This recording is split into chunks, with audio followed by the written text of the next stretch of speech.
And those are some of the headlines. This is Democracy Now!, democracynow.org, The War and Peace Report. I'm Amy Goodman. We begin today's show in Mali, where the president, Amadou Toumani has handed in his letter of his resignation after soldiers ousted him in a coup last month. Power will now be transferred to the president of Mali's National Assembly until elections take place later this month. On Sunday, Touré addressed the press, saying he's resigning of his own accord. Today, in the search for a solution, I think the decision taken by ECOWAS and the international community is the best. It's necessary that Mali continues in the provisions of its constitution of February 1992. As a consequence, I think it's normal, and I do it without any pressure at all. And I do it in good faith, and most of all, for the love I have for this country. I have decided to present you with a letter of my resignation, that you should present it to the relevant authorities to allow the plan and full exercise of the provision of our Article 36 of the Constitution. That was President Amadou Toumani Touré of Mali. He was just months from finishing his last term when soldiers stormed the presidential palace, sending him into hiding. The soldiers said they grabbed power because of Touré's alleged mishandling of a rebellion in the north, which began in January. The ethnic Tuareg rebels had succeeded in capturing several key northern cities, including the ancient city of Timbuktu, a major prize in their long-running fight for autonomy in the north. Last week, the Tuareg declared their independence, naming their state Azawad. The Tuaregs are now calling for international recognition. They've nurtured the dream of succession since Mali's own independence from France in 1960. Following last month's coup, Mali's now roughly divided into Tuareg-controlled north and Junta-controlled south, and humanitarian groups warn the country is on the brink of catastrophe. On Sunday, northerners living in Bamako gathered in the city center to try and resolve the ongoing fighting. Some Malians wondered about the rebels' intentions. Do they really want independence? Because when we want independence, we don't destroy hospitals, their credit companies, banks, and warehouses. If I wanted independence, I would keep what we have, waiting to have more.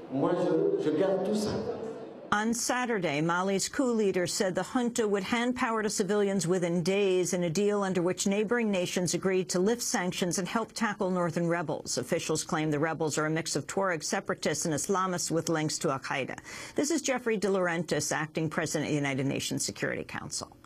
The Security Council strongly condemns the continued attacks, looting, and seizure of territory carried out by rebel groups in the north of Mali, and demands an immediate cessation of hostilities.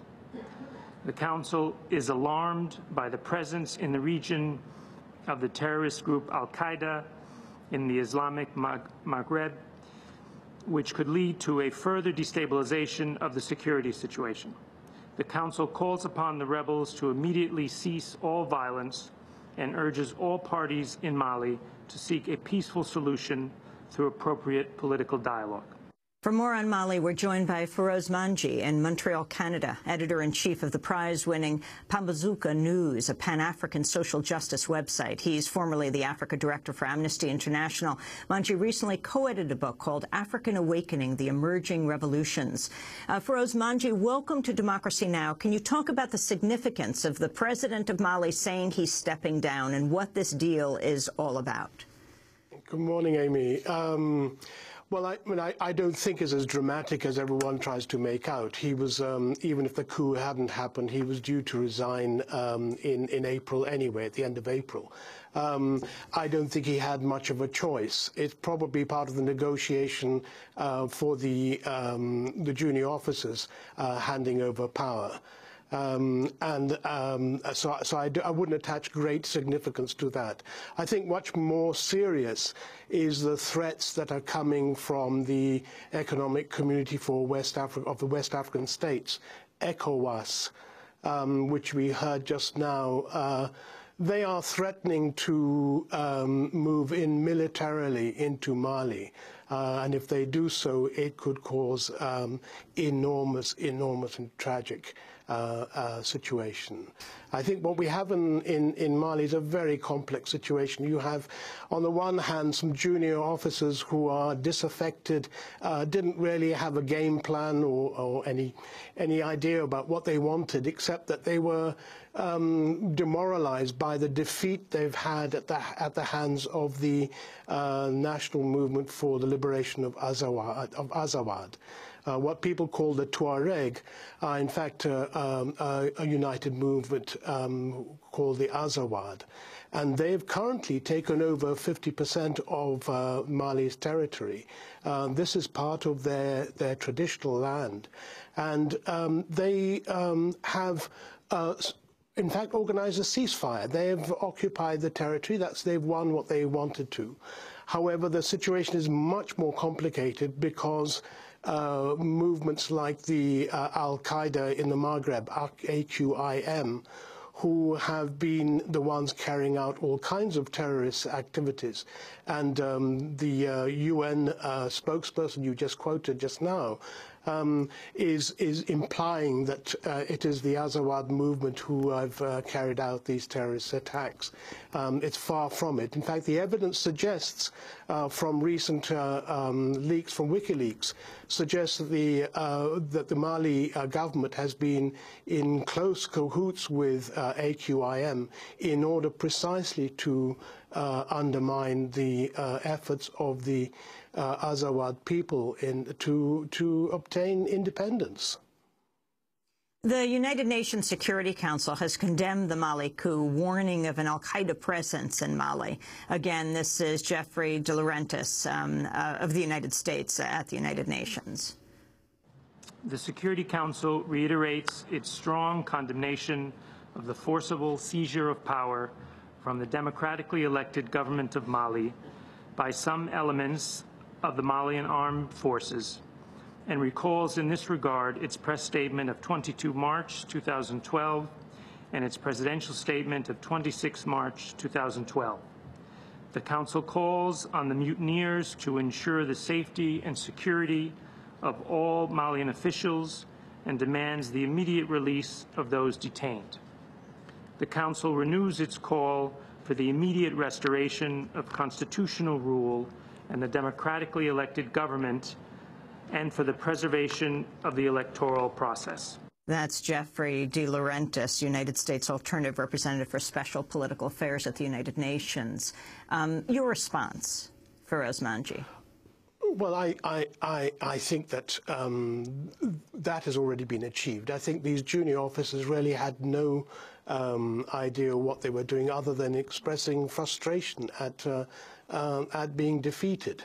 And I think they are now going to hand over power to the Speaker of the National Assembly.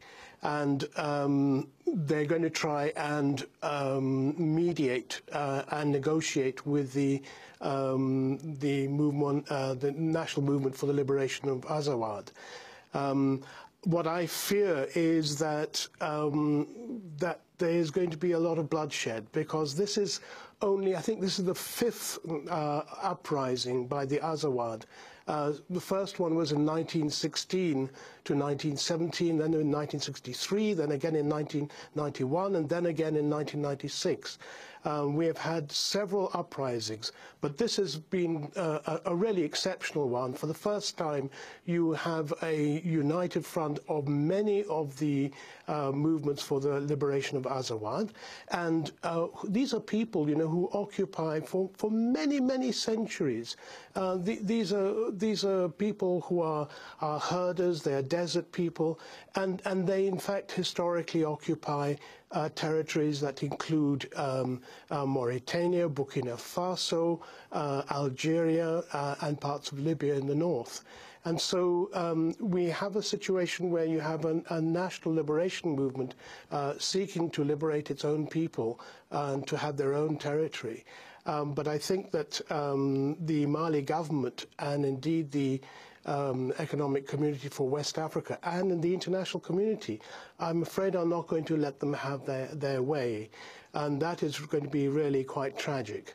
Feroz Manji, if you could explain where Libya and the fall of Gaddafi fits into this picture and talk about who the Tuareg rebels are. For some, it's the first time they've heard the term Tuareg.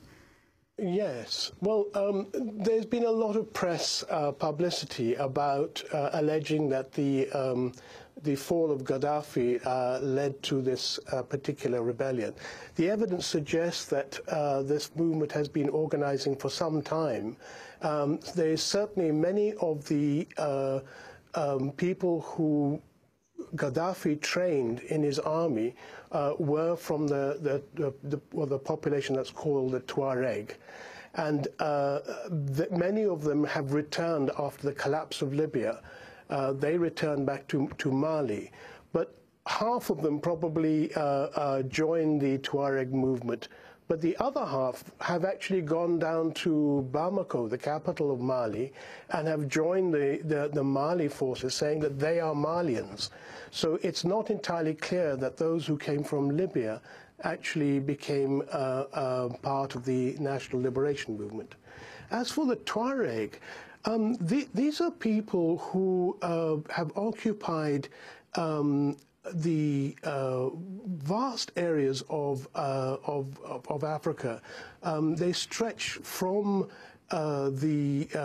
Morocco to Mauritania to Burkina Faso. What one has to realize that these are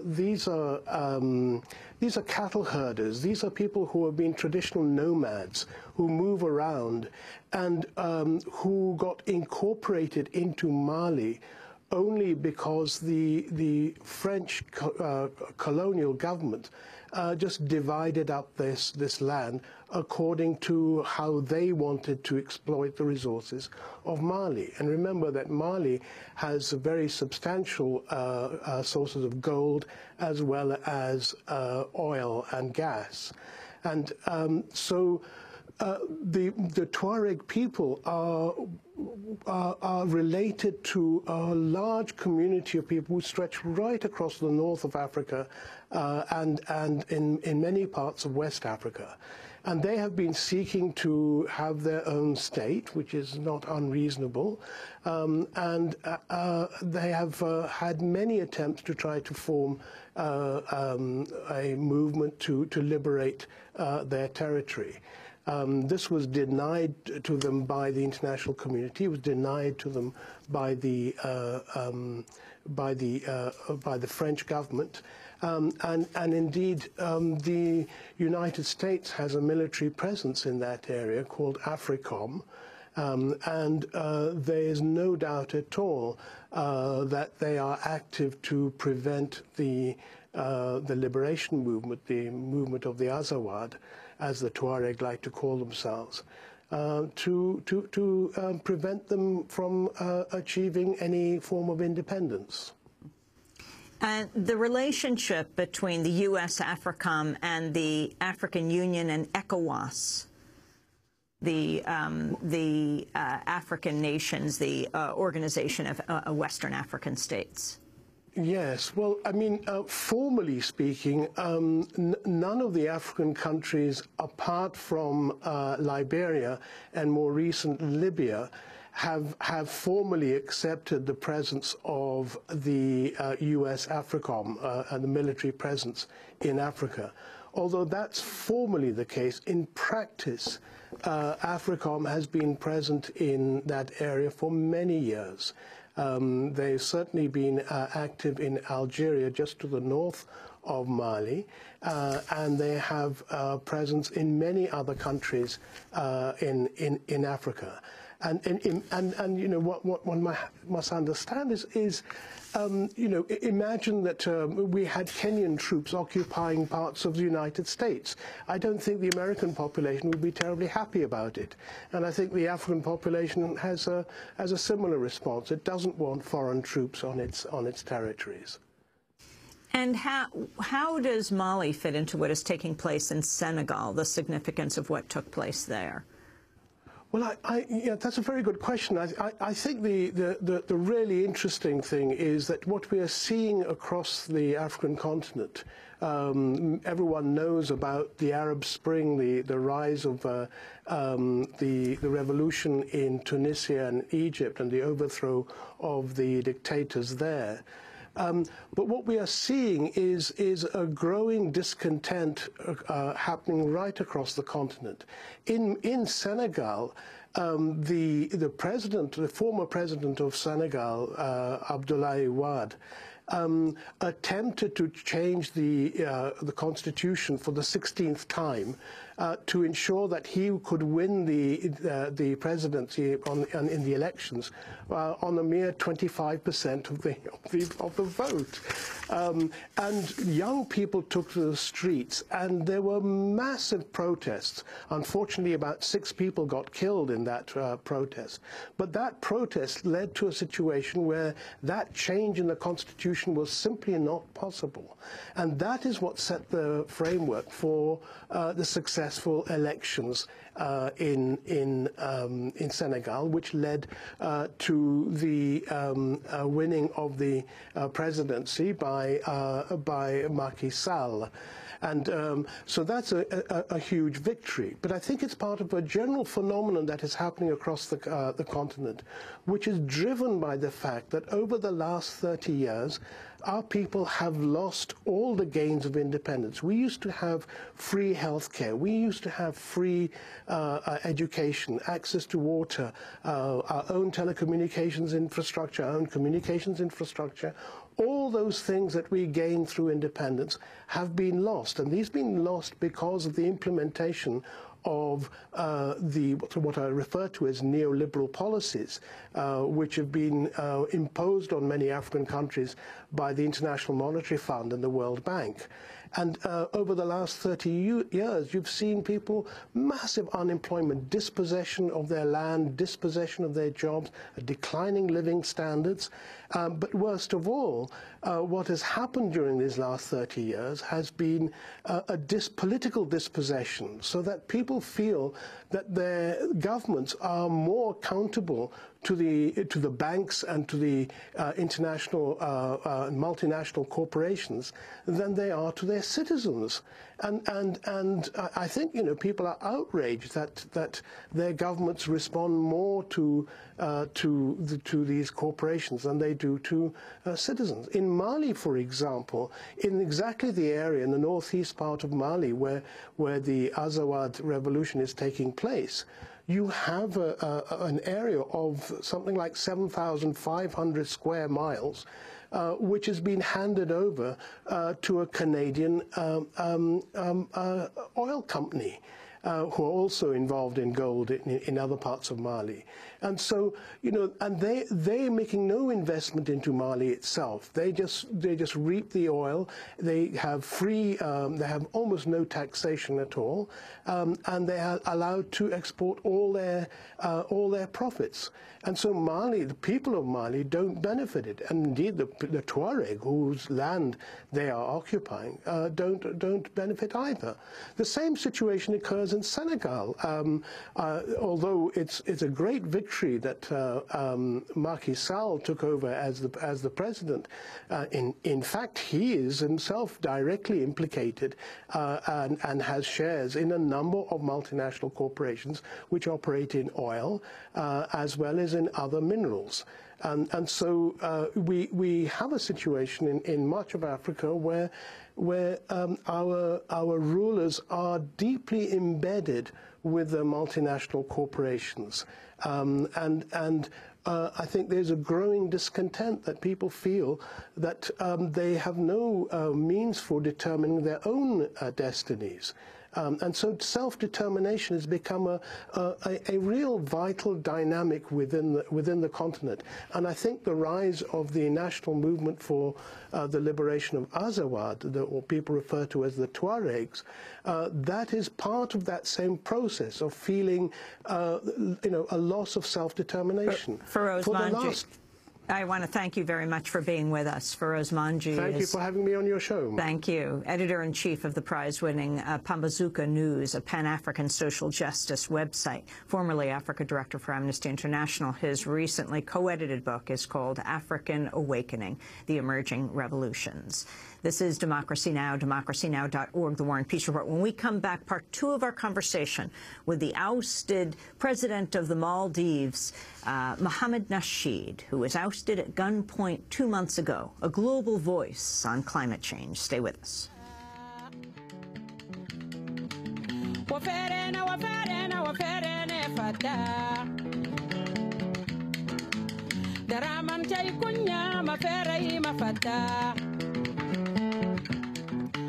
Da puntal jai jama ferai mafata bellau jai jara ma ferai mafata daraman nadamni sanka makauni. Malian musician Haira Arbi in the Democracy Now! Studios, called the Nightingale of the North. She is one of the most popular performing artists in Mali. She is from Timbuktu. She begins a 12-city U.S. tour later this month. This is Democracy Now!, democracynow.org, The War and Peace Report. I'm Amy Goodman.